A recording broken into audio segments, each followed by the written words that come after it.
Good morning. I'm John Quincy, Chair of the Ways and Means and the Budget Committee, and today we're beginning our first of our budget hearings, department budget hearings. So thank you very much for participating and attending, council members. I'm joined by council members Yang, Glidden, Goodman, and Fry. Other council members will be joining us and leaving us throughout the day. That's okay. There's no quorum required for these public hearings, as we're not taking any specific action.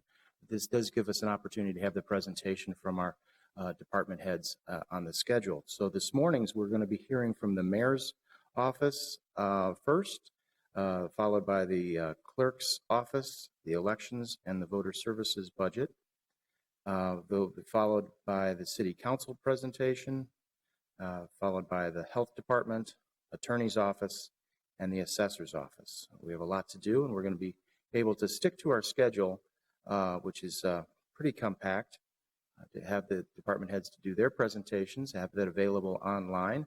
All of these presentations are available on the city's budget portion of the council meeting agendas.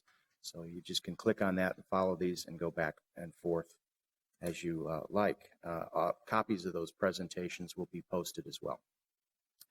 So let's go ahead and begin, if we would. So I'd like to invite Mayor Hodges' Chief of Staff, John Stiles, and begin us with the Mayor's office. Chair Quincy, council members, thank you for this opportunity on behalf of Mayor Hodges, and thank you for the chance to be the first. It's very exciting. And I hope to set a good example by being tight and keeping you all on time. So let me know if I'm getting off the rails. I would refer you to pages F169 through 173 in your budget book. Quickly, I think that you are all familiar with the organizational chart of our department. We're one of the smallest departments, and I think you know us all as individuals. Aside from the mayor and me, we have Deputy Chief of Staff Ben Hecker, who himself directly supervises the mayor's executive assistant, Grace Goodrich, and our long-standing and incredibly talented constituent services associate, Tutu Kamsat. We have a communications director currently filled on an interim basis by Alexander Fetisov. As you know, Kate Brickman did the job on a full-time basis until she went on maternity leave this spring and then accepted a position with the Metropolitan Council. We hope to have a full-time communications director by the first of the year. Policy director Peter Wagenius, who also has the transportation and public works portfolios of policy. We have Stephanie Zawistowski, who does sustainability policy. She has been on maternity leave, but thankfully returns late next week. Can't wait to see her. Eric Garcia Luna is our policy aide for economic development. Nicole Archbold for public safety. Angela Watts here with me today for early childhood. Abdi Rahman Mousse for neighborhoods, labor, and immigrant communities. And Philippe Cunningham for youth development and education. You will see that our budget is pretty stable from this year to last. I will speak briefly about a $50,000 general fund enhancement that we respectfully request for 2016.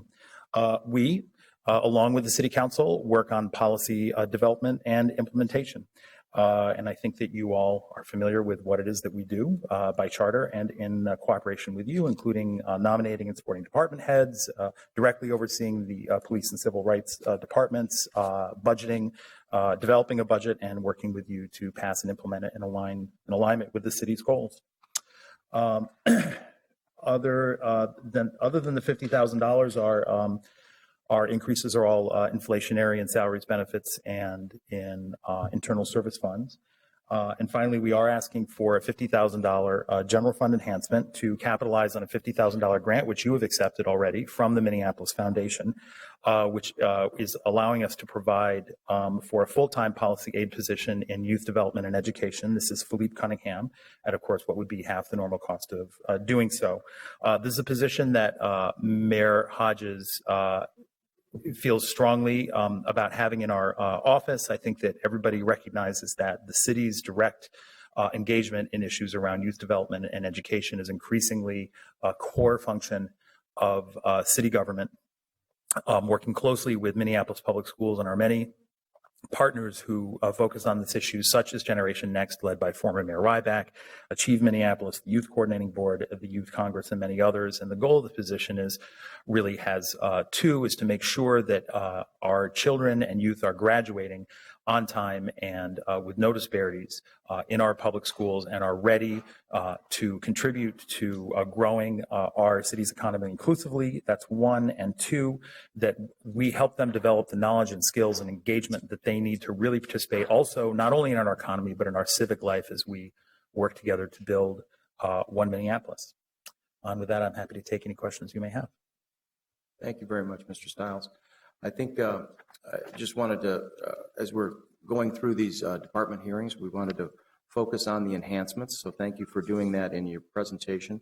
Can you just clarify one more time about the enhancement related to additional staff people? You're talking about one policy aide? That's correct. So Philippe Cunningham, who started late July of this year, only about 6 weeks ago, we sought out funding from the Minneapolis Foundation, who funded a very similar position in Mayor Ryback's office for any number of years at that same level, to ask if they would once again participate in working with the mayor's office around these issues, which is, of course, an issue area with which they are closely involved. And so they have graciously agreed to do so. That $50,000 in 2015 covers the position for 2015 with no need for additional resources to do that, given just the number of months that the Philippe is on staff this year.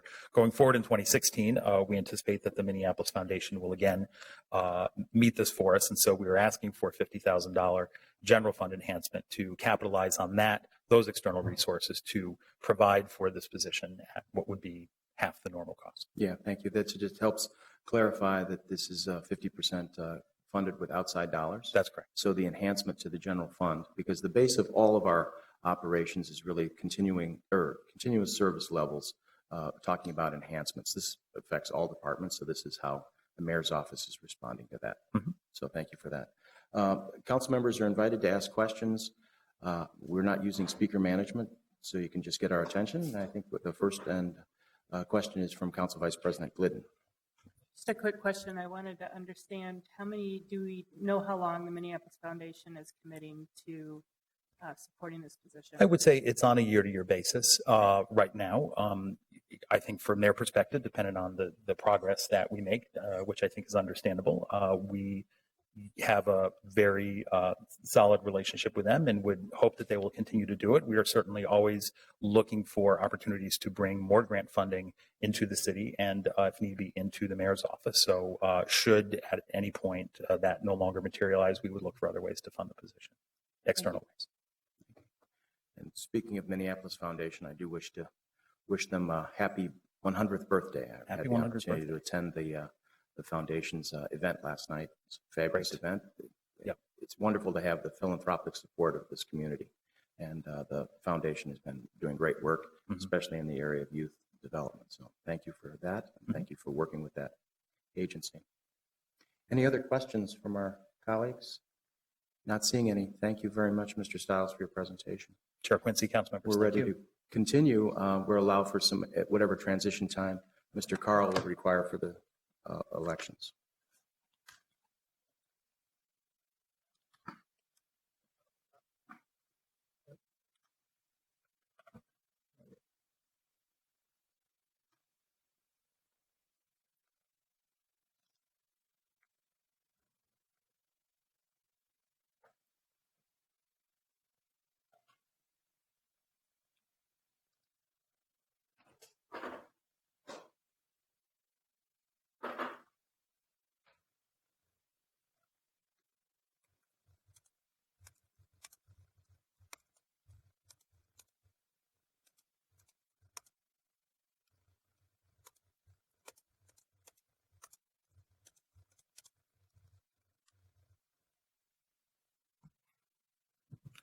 Thank you very much. So this is the department budget hearing for the Office of the City Clerk, including the Elections Office. Just a quick question, Mr. Carl. Are you going to be just seamlessly going into the City Council budget as well? Mr. Chair, it was my intent to present first the City Clerk's portion of the department and then move into the City Council. Very good. Thank you very much for that so we can help schedule that for the posting of the presentations and the video links to that. So To you're clarify, invited they have been posted separately. Right. And I'll take a brief pause then. My name is Casey Carl. I have the privilege of serving as city clerk. The first thing I'll be doing is presenting the mayor's recommended 2016 budget for the office of city clerk. That begins on page F20 in your budget book. And then following that, as indicated, I'll move to the city council, which begins on page F25. So here is the table of organization for the office of city clerk, showing its primary lines of business. From a budgetary perspective, the department is represented as two programs. First, elections and voter services, and second, office of city clerk, which encompasses all of the remaining department business lines. As shown on this slide, the total proposed operating budget for fiscal year 2016 is roughly $6.6 million. Approximately 3/4 of that total budget is supported by the general fund. The remainder is supported through internal transfers. The clerk's office is projected to contribute approximately $1.2 million in revenue next year, mostly the result of a contract that we have for election-related services for the Minneapolis School District. There's also a modest revenue stream from copy fees that are associated with data practice requests, the registration of domestic partnerships, alley vacation requests, and other delegated services performed by the clerk's office. The department has a total of 31 FTEs or full-time positions. Despite the increase in our proposed funding, the clerk's office continues to represent less than 1% of the city's total operating budget. The clerk's office is the secretariat of the city council and its standing committees, and is also the center for two enterprise programs, elections and voter services and records and information management. From a policy level, the department contributes to three primary outcomes. First, a democratic representative system of government is achieved. We do this by assuring qualified voters free, fair, and equal access to the ballot box, and by providing services to support voters and nurture a culture of electoral engagement. Second, government policies, decisions, and operations are accessible. We do this by ensuring the transparent presentation of and easy access to the city's charter, its codes, ordinances, policies, rules, and regulations, all of which set forth the rights and responsibilities of those who live, work, and play in the city of Minneapolis. Third and finally, the people are empowered to hold its government accountable. We do this by ensuring proper controls and legal compliance across the entire enterprise with respect to government data and records, and by making sure that the city's information assets are available within the requirements of the law. These three primary outcomes are the hallmarks of good government, and no other department in the city contributes as directly to those outcomes in the same way as does the Office of City Clerk. The first budgetary program in our department is for elections and voter services.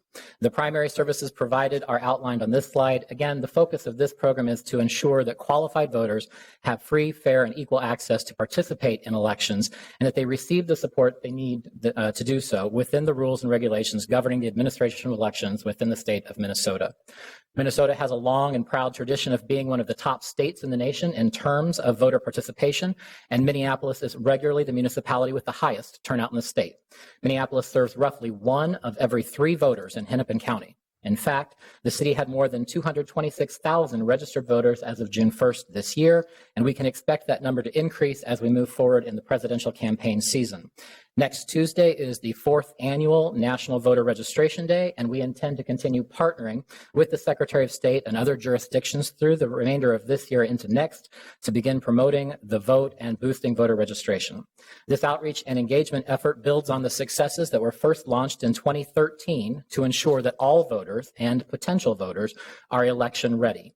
We have already begun our planning processes for the 2016 presidential election, including the acquisition and implementation of a new elections management system and the recruitment of community liaisons to help target outreach and engagement among those communities that have historically been underrepresented in terms of voter turnout. And although it is one of the smallest divisions within the city's enterprise, the Elections and Voter Services Division swells to become the city's largest workforce on Election Day, with more than 2,500 election judges, seasonal staffers, and temporary workers, in addition to the full-time core team of 6 professional election administrators. This division is a modest revenue-generating agency through its contract with the Minneapolis School District. That 4-year contract total for the period 2012 to 2015 was just over $400,000.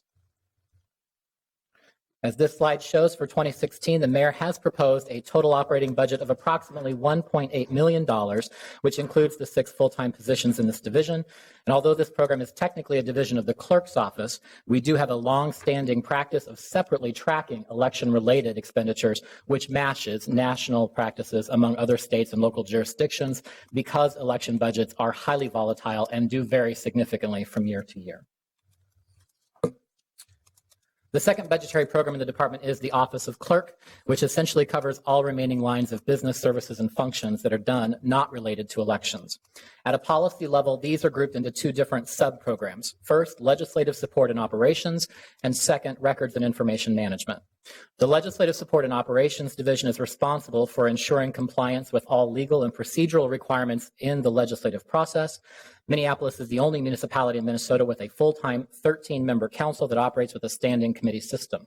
Within each 2-week cycle, the legislative support team covers all aspects related to the meetings of its standing committees, as well as the full council, and in addition supports the meetings for the 2 independent committees, our audit and executive committees, as well as the Minneapolis Charter Commission. So that's a total of 15 separate decision-making bodies that are supported by this team. In addition, they also publish, post, and assure public access to the city's charter and codes, provide drafting, research, and reference services, and handle a variety of special projects like the acquisition of a new legislative information management system. The Records and Information Management Division fulfills the clerk's statutory and charter responsibilities as the official custodian of all city data and records, ensuring compliance with applicable laws, policies, and regulations with regard to business continuity, accessibility, probity, and risk throughout identified life cycles. This includes accountabilities for enterprise retention, scheduling, and disposition, access, privacy, and disclosure issues, including responses to data practice requests under the Minnesota Governance Data Practices Act, the identification and preservation of vital records having permanent value that are accessioned as part of our city's archives, and professional in-house consultation on information governance issues for all departments. This division also includes the Document Solutions Center, which provides enterprise support services for document preparation, production, and distribution. In total, the mayor has proposed a 2016 operating budget of approximately $5 million for the Office of Clerk, which includes these 2 operating divisions. Of that, $1.4 million, approximately 1/3 of that budget, is from internal service fees to support the operation of the Document Solutions Center. The $3.2 million general fund appropriation represents an increase of about 7% from the current fiscal year. There are a total of 25 full-time positions associated with this program, more than half of which are dedicated to legislative support functions for the council. In addition to our base operating budget, Mayor Hodges has proposed supplemental capital funding in 2016 to support some of our election-related operations. Specifically, the mayor has allocated $175,000 to support an increase in the number of electoral precincts across the city, as well as $40,000 to replace our existing stock of voting booths. So that's a total of about $215,000 in CARS funding that will help to meet our projected needs for next year's 2016 presidential election. With that, Mr. Chair, I've completed my presentation of the mayor's recommended 2016 budget for the clerk's office. I'm happy to stand for questions and then would proceed to the city council. Sure. Thank you very much, Mr. Carl. Are there questions for the clerk? Looks like Councilmember Fry, as chair of the rules and elections, I would expect you'd have a comment. Thank you, Mr. Chair. And Mr. Carl, you sort of briefly addressed this point, but I wanted you to just reiterate and discuss the annual cost generally of elections versus the amount allocated, and then the infill following the election, and just how that works. So there is, I'll try and use 3 buckets. We have our base operating budget that funds the unit or that division year to year. It includes our staffing, our rental for the building, the space that we're in, basic supplies, and the operating expenditures that go year to year to year. Then we have a separate component that we budget for that is to support the operation or the administration of that year's particular election. So going into next year's election, we have an amount of money that we need in order to prepare for and administer the presidential election. And so that piece fluctuates year to year.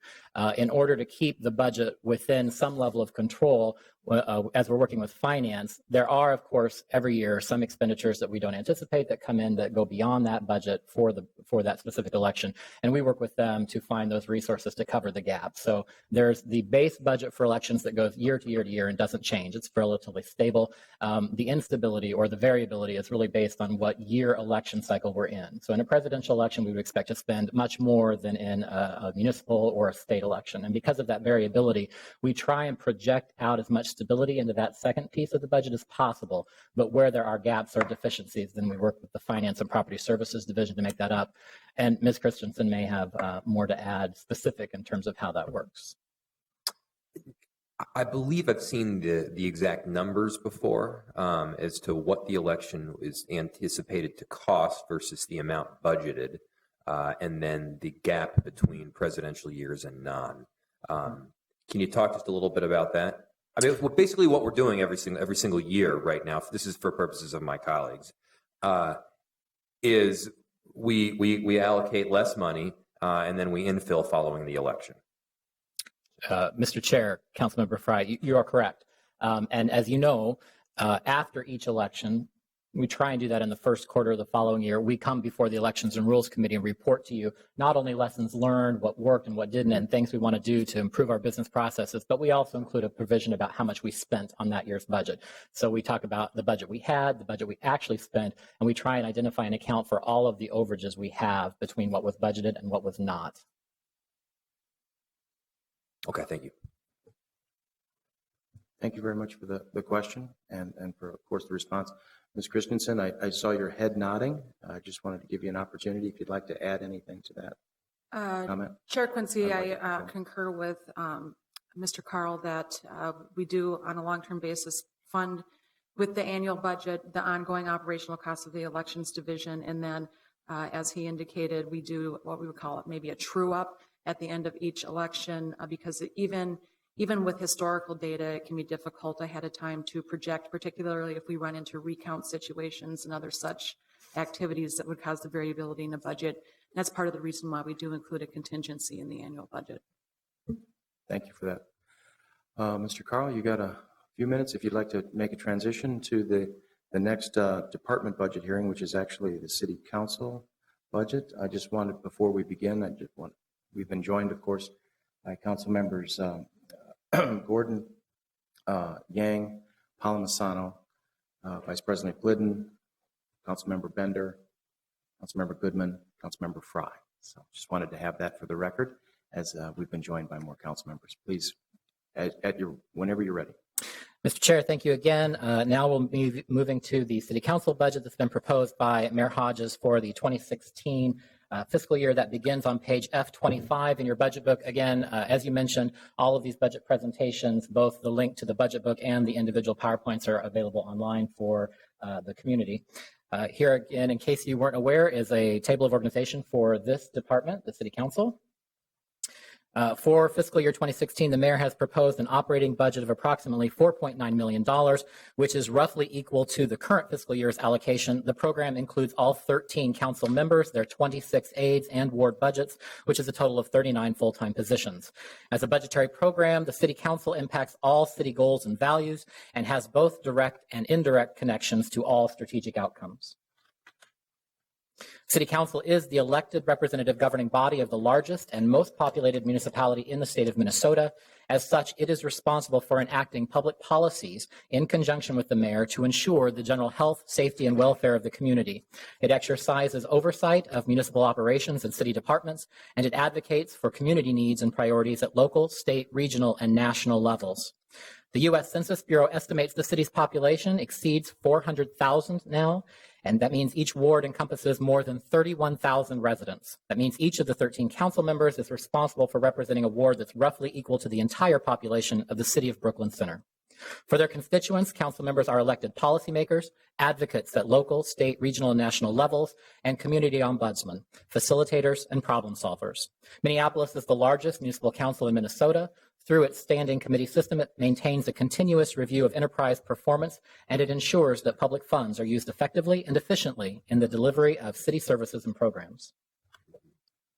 This slide provides a snapshot of the City Council and its essential programs. which I've already summarized. Again, as with other legislative bodies, the key functions for the City Council are policy enactment, executive oversight, and community representation. This slide reiterates the budget that I've already gone through. It shows the proposed budget for 2016 as recommended by the mayor, a stable number of FTEs from year to year. With that, Mr. Chair, I've concluded my review of the City Council program and happy to stand for questions. Mr. Carl, thank you very much, of course, for all of the work that you do and your great clerks and elections team for what you're doing for the city, and more importantly for us as city council members. On behalf of all of the members of the City Council and Clerk Department, thank you. Yeah, we'd like to also congratulate you for being 15 minutes early on your presentation. A small gift on day one. Oh, thank you very much. Councilmember Fry, you have your tag up there, or is that just a left? Okay, not seeing any questions. Thank you, Mr. Carl. I think we'll be able to take a brief pause as the next department, our Health Commissioner, Music Hand, has joined us 15 minutes early, so she gets a few moments for transition and we can begin again. You get no points. No points for starting early. Plenty of points for ending early. Okay, it's on this. Okay.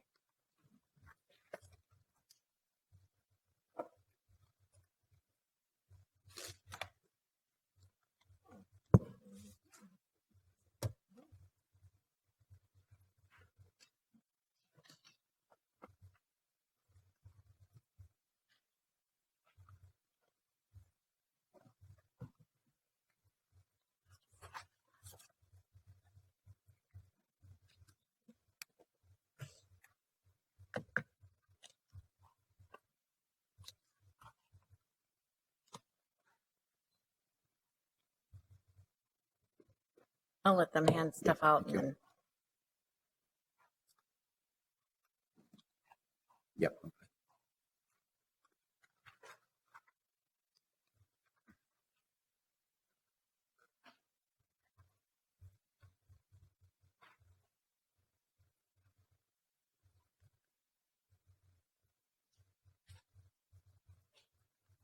So welcome to the department budget hearing for the Health Department. Looking forward to the presentation from our Commissioner Musicant. Please begin. thank you, Mr. Chair. What I've decided to do, given the time allotted, is we have distributed to you a thick slide deck, but I will not be using that as my guide. I'm going to be using an abbreviated one, which has also been distributed to you. The thicker slide deck has graphs. It has how all the programs fit into the city goals and so on. What the shorter slide deck that I'm going to be going over focuses on is the mayor's recommendations. Thank you very much. We hopefully will have both of those presentations available for public viewing linked to this hearing, but I think in the interest of time, condensing it would be terrific. So Okay. we can refer back to that larger deck. Yes, and I hope to, Mr. Chair, I hope to complete my presentation in time to have questions if people have questions about some of those other slides, if they've looked at them. Within the budget book, we're talking about pages 151, 162. Is that correct? Correct, 151 to 162. Thank you. All right, I'm going to be starting with, I'm going to have two slides that look like this that summarize our programs. We divide our work into 11 programs, so I'm going to take a couple minutes to describe what each of these programs are, since I am doing the abbreviated presentation. But you can see on this slide that for each program area, it shows you 2015's budget, what was general fund, what is non-general fund, the 2016 recommended funding, the mayor's enhancements, and then also a notation of whether or not those are one-time funding or not. So the first program area is family and early childhood, and in this program area, we do home visiting programs, we promote school-ready children, and we fund safety net services. Second program area is school-based clinics, where we have 7 schools public high schools have clinics in them that we operate.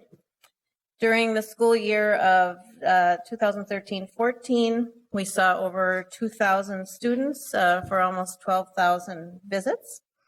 Services are available to all students, but we do focus on those who are uninsured or underinsured. Our third program area is youth development. This program includes policy work and out-of-school time services for low-income youth, collaborative partnerships with schools, county, and community-based agencies, providing technical assistance and training to youth workers, teachers, and volunteers, promoting the use of culturally competent sexuality education, and coordinating the city's prevention response to the Safe Harbors Act, which deals with sex trafficking. The fourth program area is youth violence prevention, and this area really leads and coordinates a citywide effort to implement the blueprint for action to prevent youth violence through policy, planning, community support, and programming. The fifth program area is healthy living. Its primary goal is to prevent obesity and tobacco use and the chronic conditions that are associated with those. Most projects and partnerships are designed to improve health in low-income populations and communities of color, which do experience chronic diseases at higher rates. We use policy system and environmental approaches rather than direct programming. The final program on this slide is lead hazard control and healthy homes. Our work in lead is mandated by the state. It's mandated that we perform lead risk assessments and write enforcement orders on homes of all lead-poisoned children. As you know, lead poisoning causes permanent brain damage, which will affect school learning difficulties, but also long-term earning ability for adults. Our work in lead is nested in a healthy homes approach, which includes addressing issues in the home that contribute to asthma, trips and falls, radon, and other such things. So the next slide is the rest of our program areas, beginning with food, lodging, and pools. This work is paid for by license fees. It meets requirements that are set forth in delegation agreements from the State Department of Agriculture and Department of Health.